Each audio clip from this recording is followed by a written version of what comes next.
Voici la Terre, telle qu'elle était il y a 90 millions d'années, lors de la période géologique du Crétacé supérieur. Une époque de réchauffement extrême, où les dinosaures régnaient encore sur la planète. Ils vaquaient à leurs occupations, tout en haut de la chaîne alimentaire, inconscients des changements à l'œuvre. Les continents s'éloignaient les uns des autres, ouvrant d'énormes fissures qui se remplirent pour former des océans. Les algues prospérèrent sous la chaleur extrême, empoisonnant le milieu marin. Elles moururent par milliards et tombèrent au fond des failles.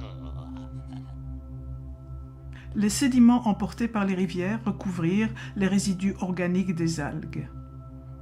Avec la pression, la chaleur augmenta, entraînant une réaction chimique transformant ces déchets organiques en combustibles fossiles des hydrocarbures, le pétrole et le gaz naturel. Sur la terre ferme, un processus similaire produisit le charbon. La nature a mis environ 5 millions d'années pour créer les combustibles fossiles consommés en un an.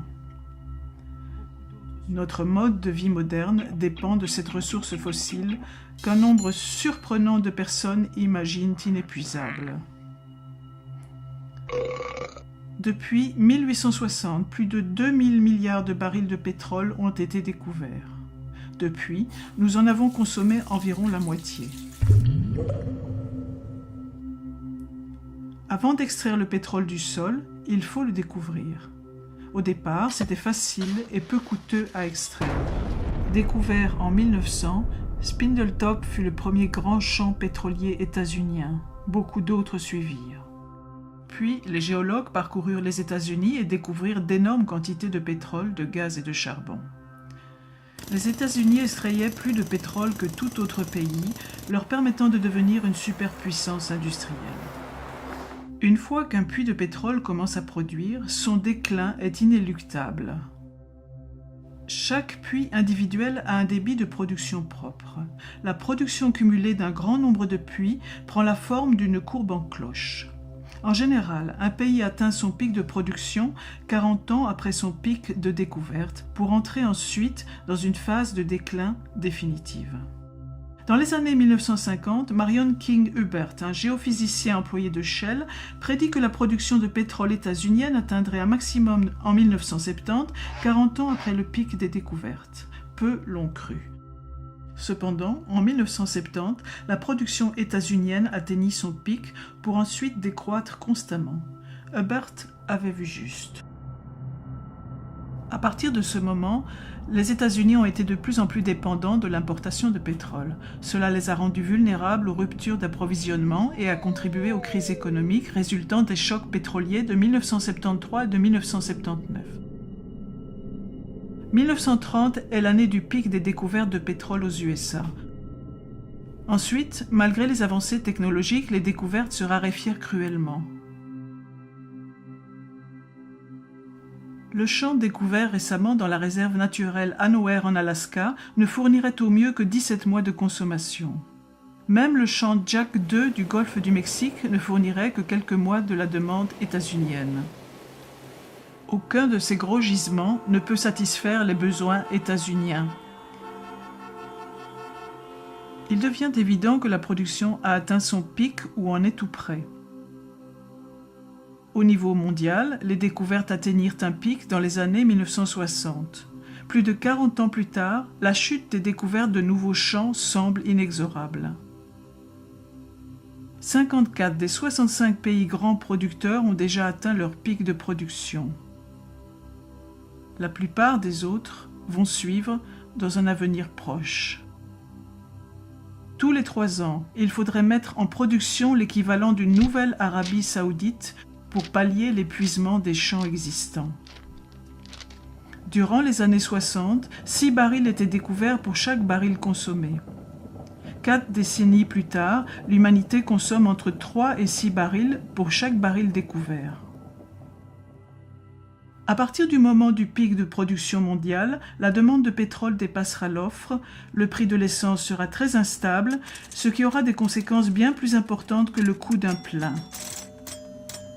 Les villes modernes sont dépendantes du carbone fossile. Même les routes sont faites d'asphalte, un produit pétrolier, comme le toit de beaucoup de maisons. De vastes espaces seraient inhabitables sans chauffage durant l'hiver ou sans climatisation en été. L'étalement urbain nécessite la voiture pour se rendre au travail, à l'école ou au magasin. Les villes sont divisées en zones résidentielles et commerciales éloignées les unes des autres, forçant les habitants à se déplacer en voiture. La banlieue et de nombreux habitats ont été conçus sur base du pétrole et de l'énergie abondante. Les produits chimiques issus du pétrole ou composés pétrochimiques sont la base d'un nombre incalculable de produits. L'agriculture moderne est très dépendante des combustibles fossiles, tout comme les hôpitaux, l'aviation, les systèmes de distribution d'eau et l'armée états-unienne qui à elle seule utilise environ 140 millions de barils par an. Sans pétrole, il n'y aurait ni plastique ni polymère indispensables pour fabriquer les ordinateurs, les appareils électroniques de divertissement et les vêtements. L'économie mondiale actuelle repose sur une croissance infinie exigeant toujours plus d'énergie à bas prix. Nous sommes si dépendants des combustibles fossiles que même une petite interruption dans l'approvisionnement peut avoir de grandes conséquences sur notre vie.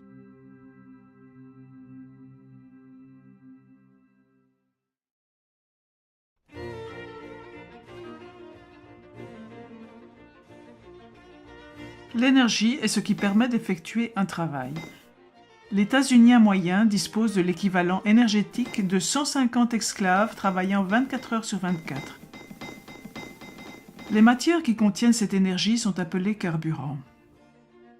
Certains carburants contiennent plus d'énergie que d'autres, une propriété appelée la densité d'énergie. Parmi ces carburants, le pétrole est crucial. Le monde consomme 30 milliards de barils par an, soit 4 km3 de pétrole dont le contenu énergétique correspond à ce que généreraient 150 réacteurs nucléaires d'1 gigawatt électrique fonctionnant pendant 50 ans. Le pétrole ne génère que 1,6% de l'électricité états-unienne, mais il fournit 96% de l'énergie de tout le transport.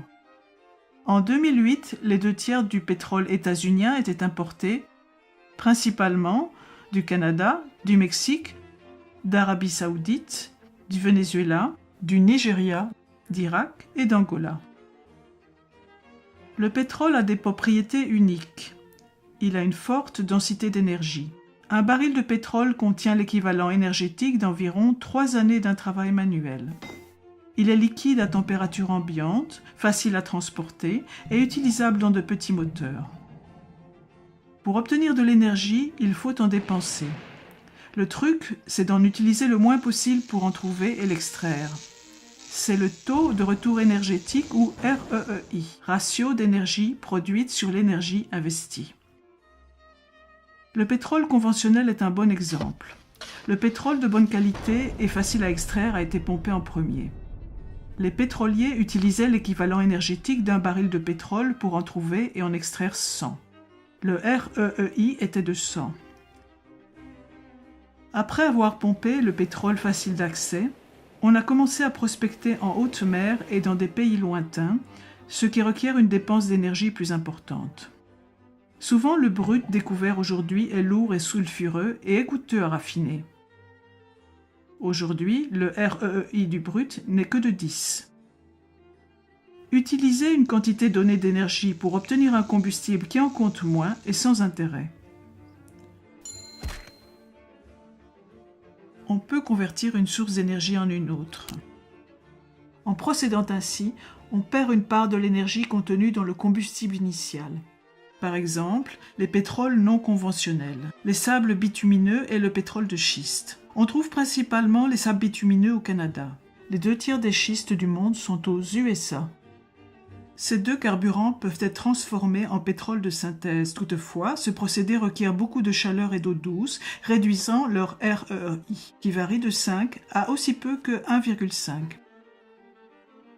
Le pétrole de schiste est un carburant très pauvre qui, à poids égal, contient environ 1/3 de l'énergie des céréales d'un petit déjeuner.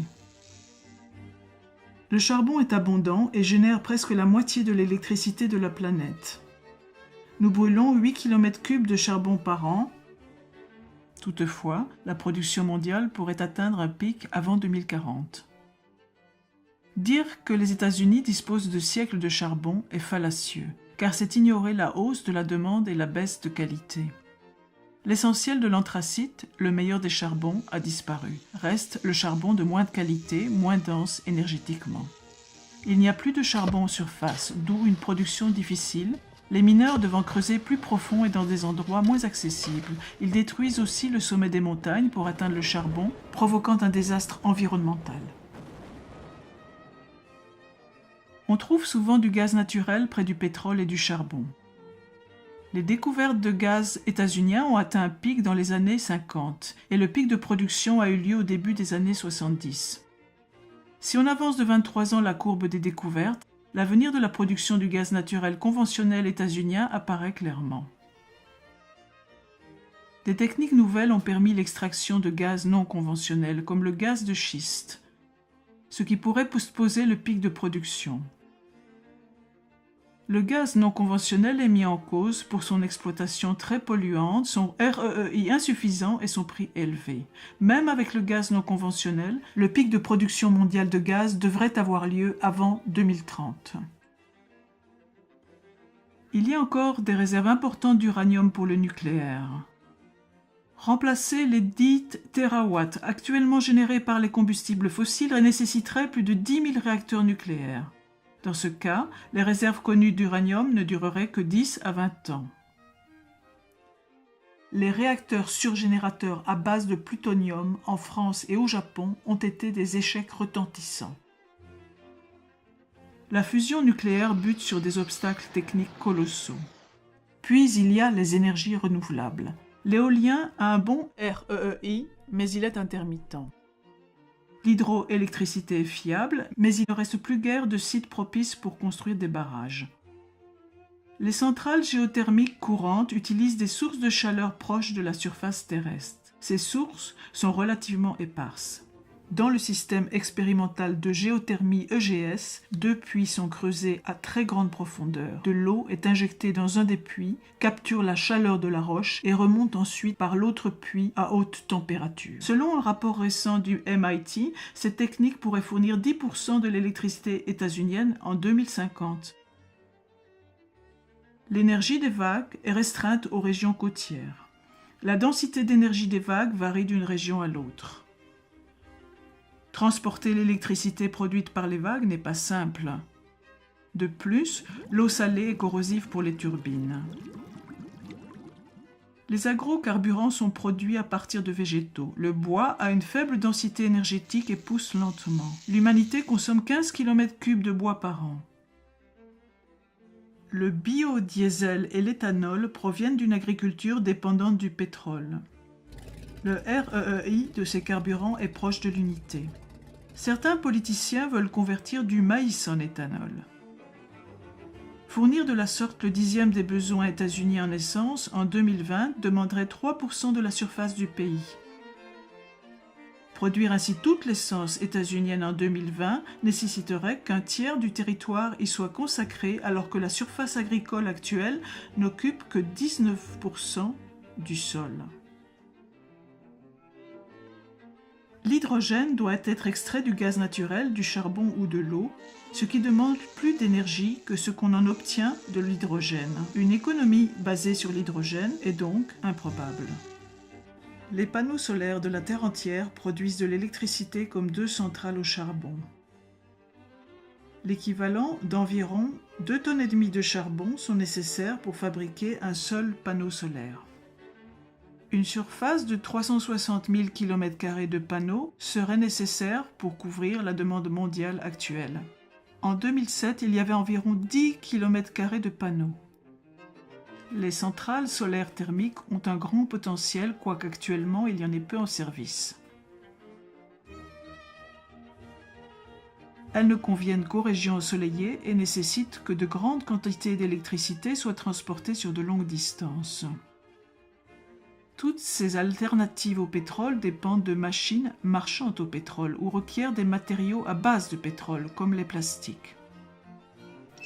À propos d'extraordinaires nouveaux carburants ou inventions, posez-vous ces questions. L'invention tient-elle la route du point de vue économique? Quelle est la densité énergétique du carburant? Est-il facile à stocker et distribuer? La source est-elle intermittente ou non? Est-ce utilisable à grande échelle? La mise en œuvre technique pose-t-elle des difficultés? Quel est le REEI? Quels sont les impacts environnementaux? Ne vous laissez pas impressionner par les chiffres. Par exemple, 1 milliard de barils de pétrole ne vont fournir la demande mondiale que durant 12 jours. Remplacer les combustibles fossiles serait un défi monumental. En 2007, 48,5% de l'électricité états-unienne était produite à partir de charbon, 21,6% provenait du gaz naturel, 1,6% du pétrole, 19,4% du nucléaire, 5,8% des barrages. Les autres énergies renouvelables ne représentaient que 2,5%. Peut-on remplacer un système basé sur les combustibles fossiles par un patchwork d'alternatives? Des avancées techniques majeures sont nécessaires, de même que la volonté politique et la coopération, des investissements massifs, un consensus international, une réaffectation des 34 000 milliards de l'économie mondiale, dont les transports, les industries manufacturières et l'agriculture, ainsi que des fonctionnaires compétents pour gérer la transition. Si ces conditions sont réunies, peut-on conserver notre mode de vie actuel?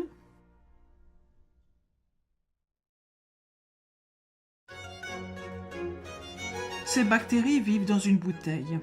Leur population double toutes les minutes. À 11 heures, il y a une bactérie. À midi, la bouteille est pleine. Elle est à moitié pleine à 11h59, laissant juste l'espace nécessaire pour un doublement de plus. Les bactéries, sentant le danger, cherchent de nouvelles bouteilles et en trouvent 3. Elles pensent avoir réglé leur problème. À midi, la première bouteille est pleine. À midi 1, la seconde bouteille est pleine. À midi 2, toutes les bouteilles sont pleines. C'est le problème devant lequel nous sommes, dû au doublement répété résultant de la croissance exponentielle. L'utilisation du charbon et du pétrole comme carburant a entraîné l'humanité dans une croissance sans précédent. Même un taux de croissance faible finit par entraîner une forte augmentation. À un taux de croissance de 1%, une économie double en 70 ans. À un taux de 2%, elle double en 35 ans. À un taux de 10%, une économie double en seulement 7 ans. Si une économie croît au taux de 3%, elle double tous les 23 ans. À chaque doublement, la demande en énergie et en ressources dépasse le cumul de tous les doublements précédents. Le système financier est construit sur l'hypothèse de la croissance, ce qui requiert toujours plus d'énergie pour la soutenir. Les banques prêtent l'argent qu'elles n'ont pas et ce faisant, elles le créent. Les emprunteurs utilisent cet argent d'endettement nouvellement créé pour faire croître leurs entreprises et rembourser la dette avec un intérêt, ce qui requiert encore plus de croissance. En raison de ce mode de création de monnaie, l'essentiel de l'argent en circulation correspond à une dette avec des intérêts à la clé. Sans l'apport continuel de nouvelles générations d'emprunteurs pour produire de la croissance et donc payer ses dettes, l'économie mondiale s'effondrerait. Comme une chaîne de Ponzi, le système doit croître ou mourir. En partie à cause de ce principe de la dette, les effets de la croissance économique ont été spectaculaires sur le PIB, les barrages sur les cours d'eau, la consommation d'engrais, la population urbaine, la consommation de papier, le nombre de véhicules motorisés, les communications et le tourisme. La population mondiale a atteint les 7 milliards et devrait dépasser les 9 milliards en 2050. Sur une planète plane et infinie, ce ne serait pas un problème. Cependant, la Terre étant ronde et finie, nous devrons faire face aux limites de la croissance.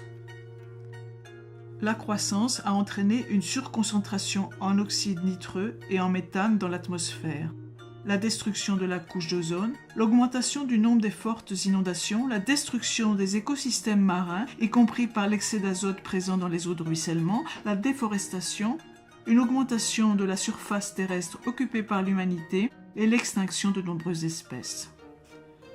Mettons un unique grain de riz sur la première case d'un échiquier. Doublons ce nombre et plaçons 2 grains sur la seconde case. Doublons encore et mettons 4 sur la troisième. Doublons à nouveau et mettons 8 sur la quatrième. Continuant ainsi de déposer sur chaque case le double de grains de la case précédente, le nombre de grains à mettre sur la dernière case est astronomique. 9 trillions, 223 billiards, 372 billions, 36 milliards, 854 millions, 776 000 grains de riz. Plus de grains que l'espèce humaine en a produit au cours des 10 000 dernières années. Les économies modernes, comme les grains de riz sur l'échiquier, doublent toutes les quelques décennies. Sur quelle case de l'échiquier sommes-nous ? En plus de l'énergie, notre civilisation exige de nombreuses ressources essentielles. De l'eau douce, de l'humus, de la nourriture, des forêts et de nombreux minéraux et métaux. La croissance est limitée par la ressource essentielle la moins disponible. Un tonneau est un assemblage de douelles et comme l'eau remplissant un tonneau, la croissance ne peut dépasser la douelle la plus courte, c'est-à-dire la ressource essentielle la plus limitée. L'espèce humaine accapare actuellement 40% de la production de la photosynthèse terrestre. Même si nous pouvions en utiliser 80%, il nous serait impossible d'en utiliser 160%.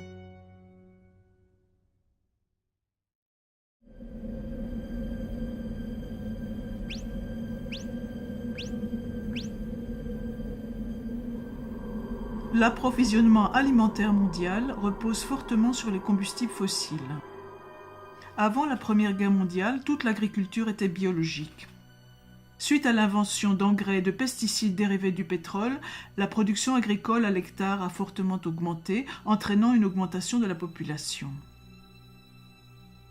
L'utilisation d'engrais artificiels a nourri bien plus de personnes que ce qui aurait été possible avec l'agriculture biologique seule.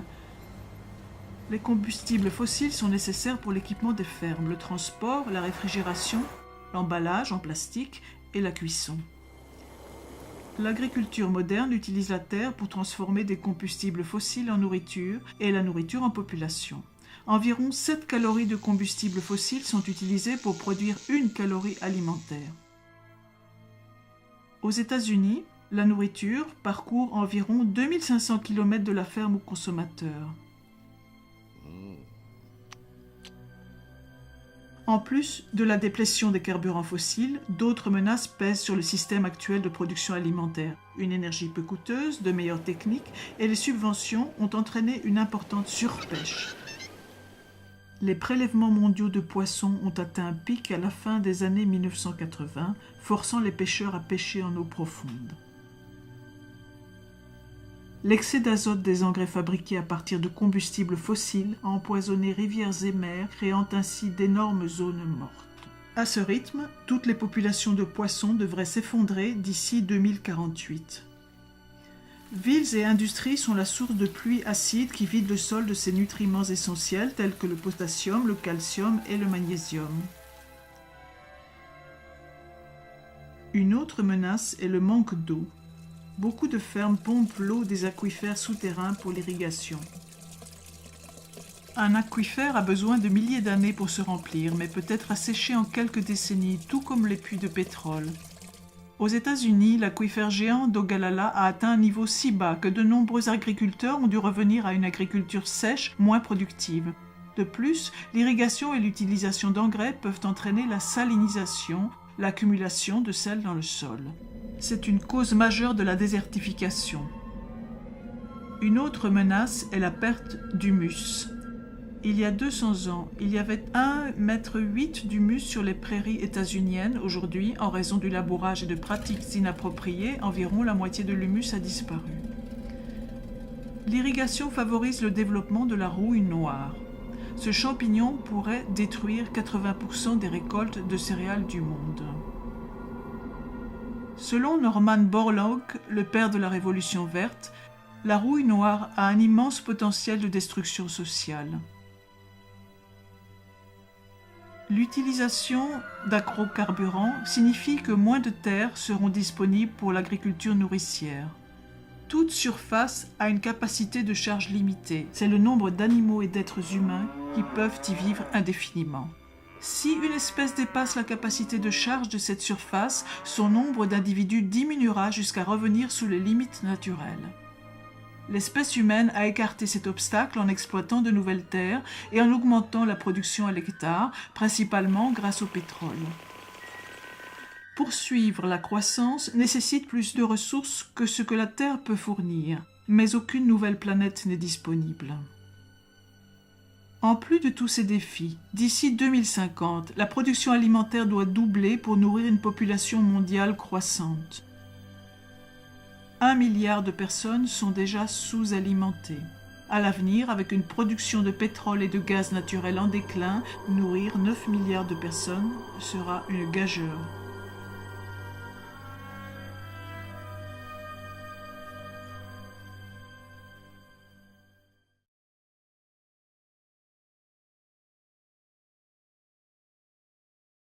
L'économie mondiale croît exponentiellement à environ 3% par an, consommant toujours plus de carburants non renouvelables, de minéraux et de métaux. Même chose pour les ressources renouvelables comme l'eau, la forêt, le sol et le poisson, consommées plus vite qu'elles ne se renouvellent. Même à un taux de croissance de 1%, l'économie aura doublé dans 70 ans. D'autres facteurs aggravent le problème. La mondialisation permet aux gens d'acheter des biens et de la nourriture produits à l'autre bout du monde. Les lignes d'approvisionnement sont longues, mettant la pression sur une ressource pétrolière limitée. Nous dépendons de pays lointains pour nos produits de première nécessité. Les villes modernes sont dépendantes des carburants fossiles. L'essentiel du système bancaire repose sur la dette, entraînant les gens dans une spirale de prêts et remboursements, engendrant la croissance. Que faire face à tous ces problèmes? Beaucoup croient que la crise peut être évitée par les économies d'énergie, la technique, la croissance intelligente, le recyclage, les voitures électriques ou hybrides, la substitution ou le vote. L'économie d'énergie vous fera économiser de l'argent, mais elle ne suffira pas à sauver la planète. Si certains abaissent leur consommation de pétrole, la diminution de la demande réduira les prix, permettant aux autres de l'acheter à moindre coût. De la même façon, un moteur plus efficace utilisant moins d'énergie va paradoxalement entraîner une hausse de l'utilisation d'énergie. Au XIXe siècle, l'économiste anglais William Stanley Jevons observa que de meilleures machines à vapeur ont fait du charbon une source d'énergie plus intéressante, entraînant une hausse du nombre de ces machines et donc de la consommation de charbon. La croissance de l'utilisation consomme toute énergie et ressources économisées.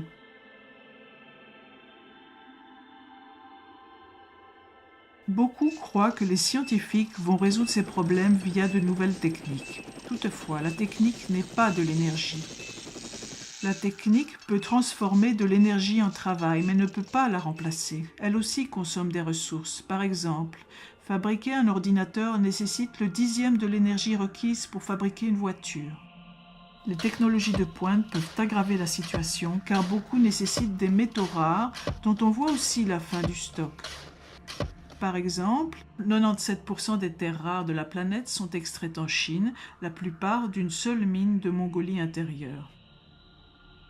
Ces métaux sont utilisés dans les pots catalytiques, les moteurs d'avion, les aimants performants et les disques durs, les batteries pour voitures hybrides, les lasers, les générateurs de rayons X portables à protection des rayonnements nucléaires, les disques compacts, les moteurs de véhicules hybrides, les lampes à basse énergie, les fibres optiques et les écrans plats. La Chine envisage de restreindre l'exportation de ces minéraux en raison de la hausse de la demande. Le soi-disant développement durable est une illusion car il fait aussi appel, de façon toujours croissante, aux métaux et minéraux non renouvelables, y compris aux terres rares.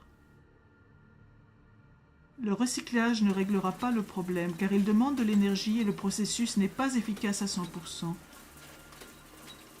On ne peut récupérer qu'une fraction des matières recyclées.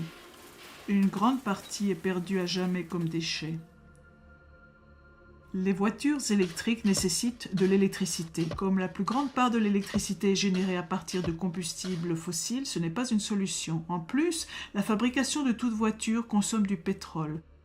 Chaque pneu nécessite à peu près 25 litres de pétrole.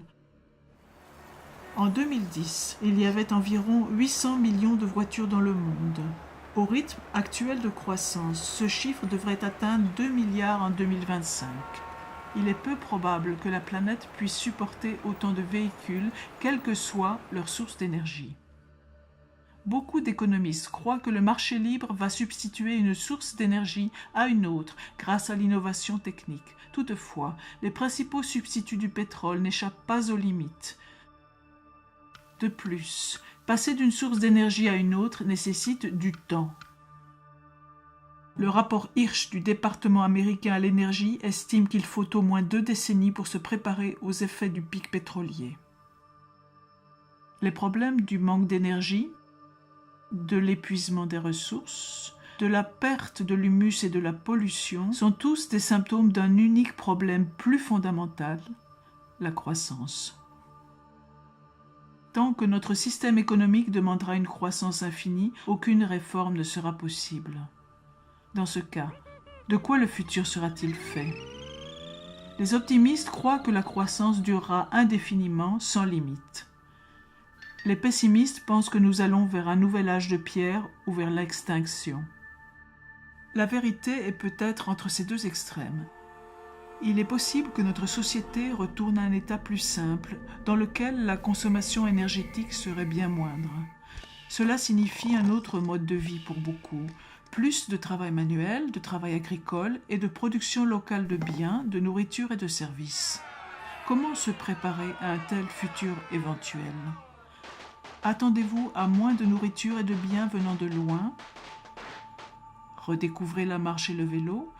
Habituez-vous à utiliser moins d'électricité, débarrassez-vous de vos dettes, évitez les banques, court-circuitez la grande distribution, soutenez les entreprises locales, achetez vos aliments directement aux paysans locaux. Pourquoi ne pas remplacer votre pelouse par un potager? Apprenez à conserver vos aliments, envisagez l'utilisation de monnaie locale au cas où le système économique s'écroulerait et développez une plus grande autosuffisance. Ces mesures ne permettront pas d'éviter un effondrement, mais elles amélioreront nos chances dans un futur où l'énergie sera comptée, où nous devrons être plus autonomes, tout comme nos ancêtres l'étaient.